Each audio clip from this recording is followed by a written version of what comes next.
Okay, so I met with the rabbi, and it was more of like me explaining and him like, well, I like a lot of what you're saying, but other things I don't. And if it were me, this is what I'd do. I'd be like, okay, what if I'm on a clock and I have 19 months until this happens?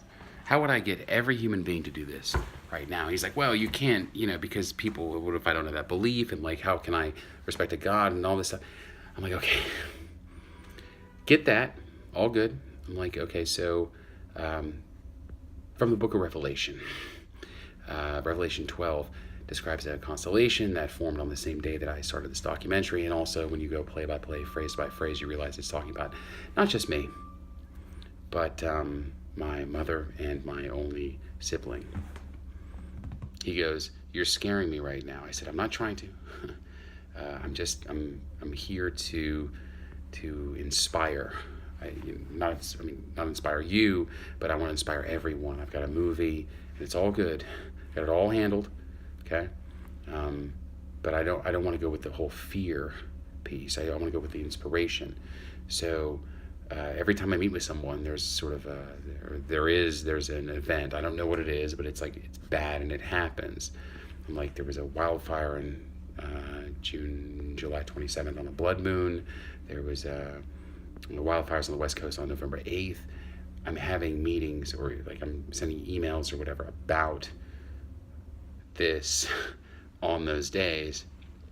And, I was like, I don't think I mentioned the earthquake last Friday when I was emailing with the podcast guy who dinged me.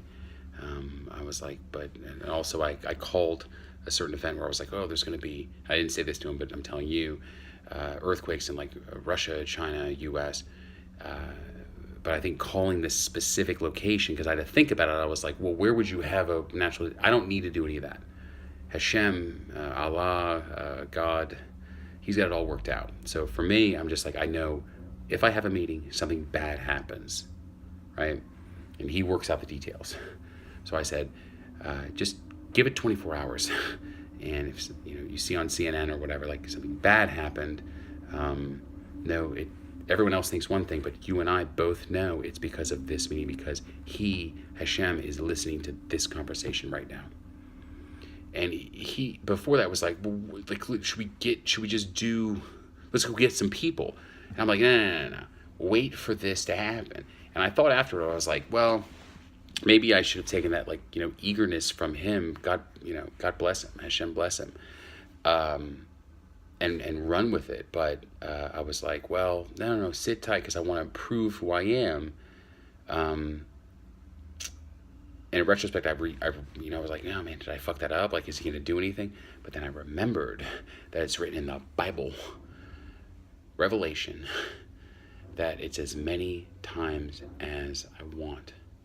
Not that I'm saying, hey, this is going to happen then, but just the more meetings, the more people I have to tell about this, the more times that he drops the hammer in some way that's bad, but it starts out not so bad, but then the more I have to talk about this, the more it fucking happens. And I'm just a guy who wanted to get a girl back, who happened to solve the system of God and realize he's the Mashiach, Mahdi in Islam.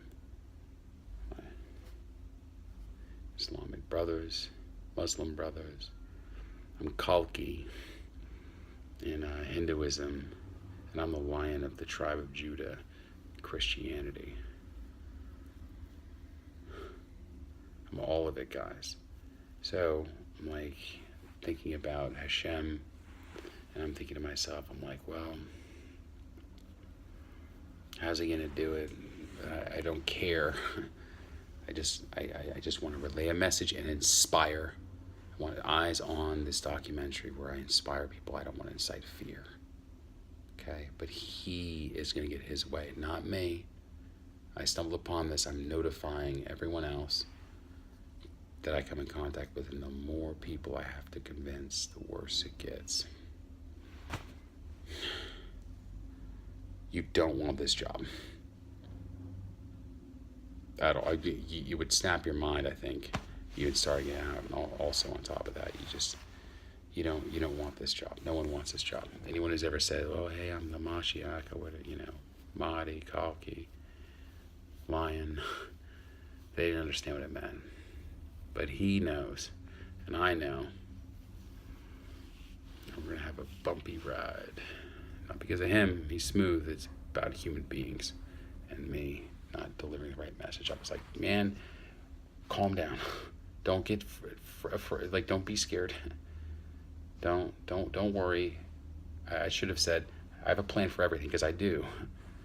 But when I start to hear this ego from people, not knocking him, but just the idea of, like, if someone told me this message a year and a half ago, I would have said, fuck you. That's exactly what I would have said. Fuck you, man. So I got to get past that and in a quick step. So we'll see what Hashem has to say about the whole bad thing that happens. I don't know. Maybe I shouldn't have fucking said that. And he was like, what should we do? And I should have been like, ugh.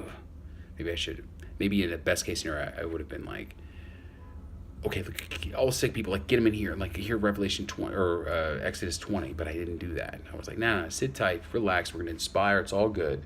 Just wait. You're gonna see a headline, and then get those things. Maybe I shouldn't have done that.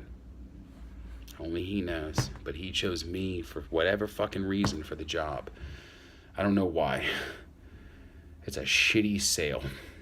Not saying he's shitty. I'm saying me, when I go in and I talk to people, it's like, it's tough because it blows your mind.